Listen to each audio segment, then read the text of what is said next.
最上位悪魔チェンソーマンには様々な悪魔が登場しますが、しかしその中でも力関係というのは存在します。悪魔の強さはその名前が人間からどれほど恐怖されているかで変化し、人間から押しつぶされただけで死んでしまう存在もいれば、ほぼ無敵に近い存在もいる。今回はそんな悪魔たちの中で作中最上位の存在について触れていきたいと思います。なおこの動画はチェンソーマン1部、そしてところどころ2部のネタバレを含みます。ネタバレが気になる方は絶対にこの先を見ないようお願いいたします。では行きましょう。作中序盤からその脅威について明言され、実際に圧倒的力を持つ10の悪魔、そして設定としてもかなり作り込まれている悪魔の一つでもあります。10の悪魔に生えている銃は HK416、M16A4、M14EBR、AK47、M727、M4。10の悪魔が現れた秋田県にかほ市は作者の出身地。秋の名前は銃である AK47 が由来。単行本4巻表紙の秋と射撃用の標的、また聖火隊が射殺されるシーン。こちらは公式からの明言はありませんが、ドナルド・クローバーの MV、こちらのオマージュではないかと推測されています。その曲の名は This is America。 チェンソーマン第1部における象徴的存在10の悪魔。まずは彼の能力について見ていきましょう。作中で判明した10の悪魔の能力は以下の通り、周囲 1000m の全ての男性と周囲 1500m の12歳以下の子供の頭部に弾丸を放す能力、周囲およそ 1km の誕生月が1月2月3月5月6月8月9月11月12月の生物の心臓に銃弾を放す能力。その脅威は銃弾だけでなく、ただ移動しただけで強力な突風とともに全てのものをなぎ倒すと非常に凶悪。その能力で過去様々な国に権限し、合計にしてわずか5分という時間ながら死者約120万人という絶大な被害をもたらしています。10の悪魔、アメリカが 20%、ソ連が 28%、中国が 11%、その他の国が 4% を所持しており、残りの 37% が肉片としてあちこちの悪魔が持っている。現実でいうところの核兵器のように、それぞれが武力として10の悪魔を持つことで均衡を保っている。ここでなんで核兵器ではなく10の悪魔なんだと思うかもしれませんが、この世界には核兵器は存在しない。核兵器はチェンソーマンが食べたことにより存在が抹消されたことが明らかにされています。チェンソーマン第2部というのは、それらの影響で弱体化した戦争の悪魔が核兵器やらを取り戻すためチェンソーマンを倒そうと企む物語です。話は戻り10の悪魔、現実でいうところの核兵器のような役割を果たしているわけですが、アメリカ 20% の10の悪魔を保有していたアメリカはマキマ討伐のため日本に10の悪魔を送り込み、その10の悪魔はマキマを殺すことができず、最後は魔人となりデンジに討伐された。10の悪魔自体はまだ他国や他の悪魔が所有し現存しているものの、アメリカは保有している10の悪魔を失った可能性が高い。アメリカの末路は支配の悪魔を打ち損じた後のアメリカというのは描かれていません。ただ10の悪魔で均衡を保っている世界で10の悪魔をなくした国がどのような末路をたどるか想像に難くない。アメリカがどうなったのか現時点で描かれていないということは、アメリカが滅亡もしくは荒廃した現状をまだ伏せているというのを示しているのかもしれません。10の悪魔の大きな出番というのは第1部で終了しましたが、まだ本当の実力は見せておらず、チェンソーマン世界の均衡における最も重要な存在ということから今後の登場もあり得る悪魔となっています。なお作中登場した10の悪魔は完全体ではなく、本来ならば足があるとのこと。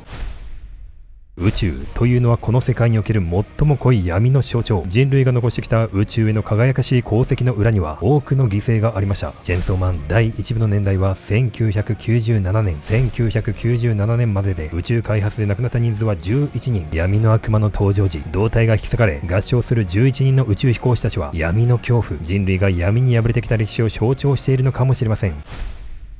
敵意を向けられた瞬間に死ぬと言われるほどの力を持つ闇の悪魔。その能力は作中で判明した限りでは周囲を闇に包む能力。闇の中では攻撃が一切通じない。闇の中では瞬時に傷が回復する。横を通っただけで腕がもがれる。睨んだだけで敵が流血、体に穴が開く。鈴のついた剣による攻撃。剣が体を貫き鈴が鳴っただけで全身バラバラになるといった感じのとんでもない能力構成。特に防御面において自分で闇を生み出せるくせに闇の中では無敵というインチキじみた能力で勝てる見込みというのがほぼなくなる。闇の悪魔攻略には通用するかどうかはわからないが、デンジがサンタクロースを倒した時のように何かしら光で広範囲を照らす力が必要と思われます。攻撃方法に関しては情報が少ないですが、デンジが闇の悪魔に攻撃をし火花が散った時、闇の中にいる無数の人間のようなものが見えました。もしかしたら闇の悪魔が触れずに敵の腕を飛ばしたり流血させたりすることができるのは、この闇の中の人間が引き起こしているのかもしれません。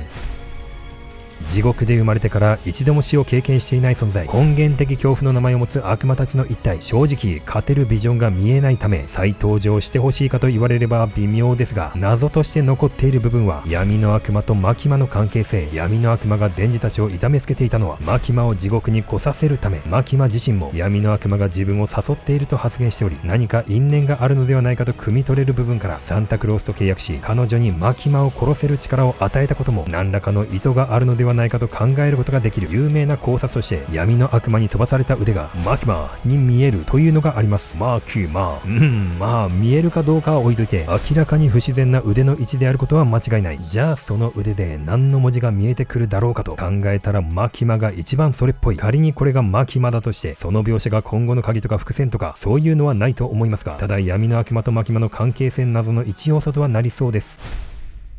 登場回数は2回。その姿は1回目の登場と2回目の登場で違い、1回目は巨大な6本指の腕、2回目は炎をまとった半人半馬の姿。チェンソーマンを地獄へ落とした描写から、巨大な6本指の腕は能力使用時に半人半馬の姿とは別に現れる腕で本体ではないっぽい。もしくは半人半馬が地球上の仮の姿で本体は地獄にあり、地獄に落とす能力を使うとき腕だけ扉を開け現世に現れるのかもしれない。強さという面ではチェンソーマンにすぐやられたり、その強さを示すというのはあまりありませんでしたが、岸辺率いる対マキマ対策部隊がマキマを倒すために用意した切り札ということで、悪魔最上位の力を持つことは間違いない。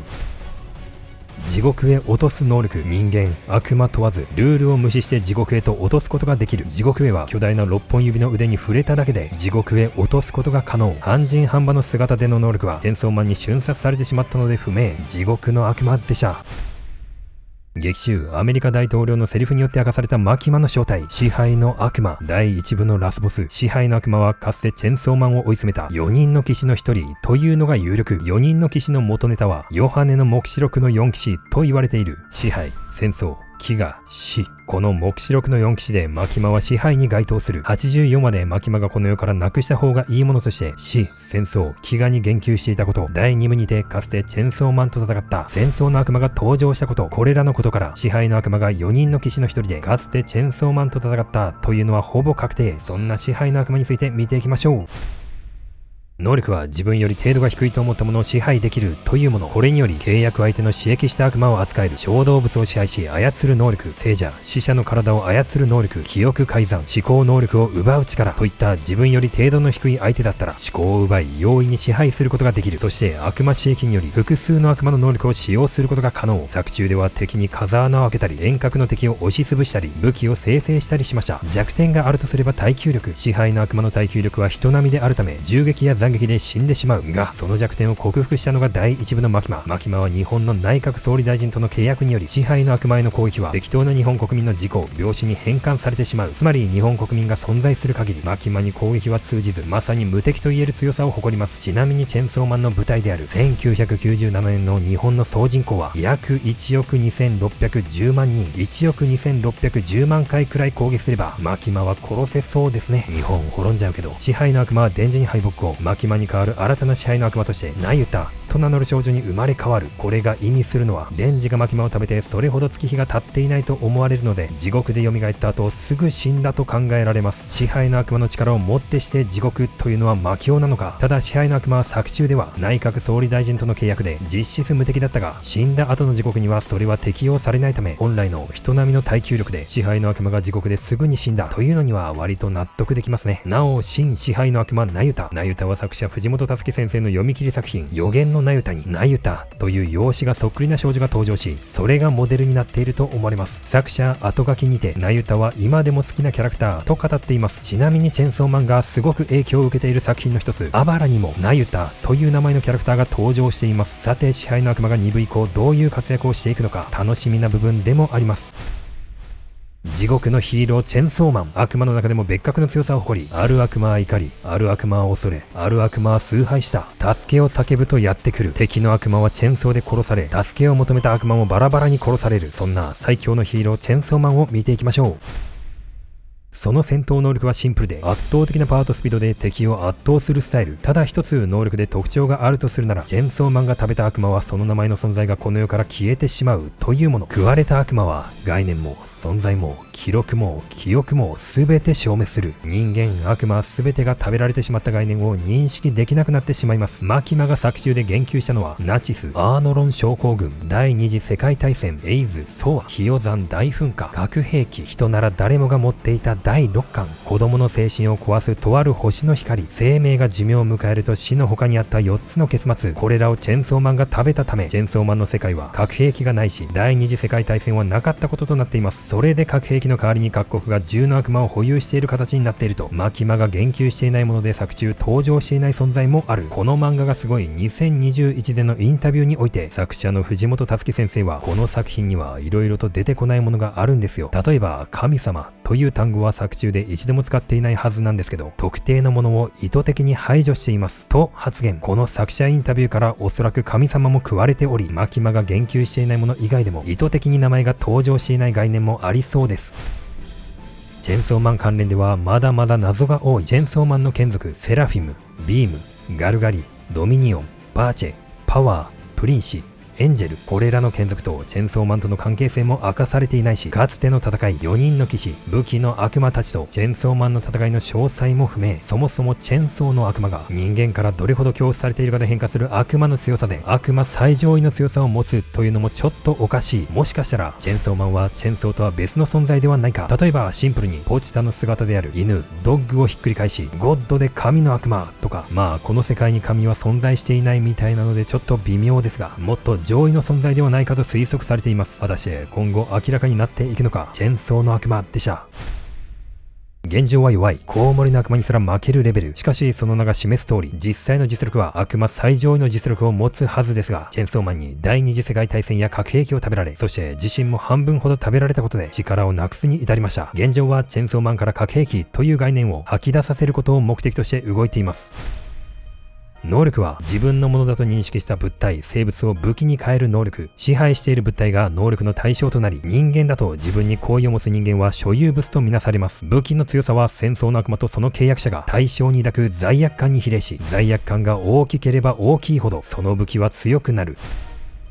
マキマと同じ黙示録の4騎士に合致することから、過去にチェンソーマンと戦った4人の騎士の1人であることはほぼ確定。支配、戦争、飢餓、真のうち支配と戦争が登場し、残すところは飢餓と死だけになりました。ちなみに戦争の悪魔本体の姿はヨタカのような姿をしている。鳥や体を乗っ取るという共通点から仮面ライダーオーズのアンクっぽいが、戦争の悪魔が登場した場面の後ろをよく見るとアンクとそう読めないこともないため、もしかしたらオーズのアンクを元ネタに使ったのかもしれない。偶然って可能性もあるけど一概に否定できないって感じです。というわけで以上、チェンソーマンの悪魔についてでした。これからさらなる強敵の登場も予想されるチェンソーマン。果たして今までの悪魔を超える存在は現れるのか楽しみです。じゃ終わり。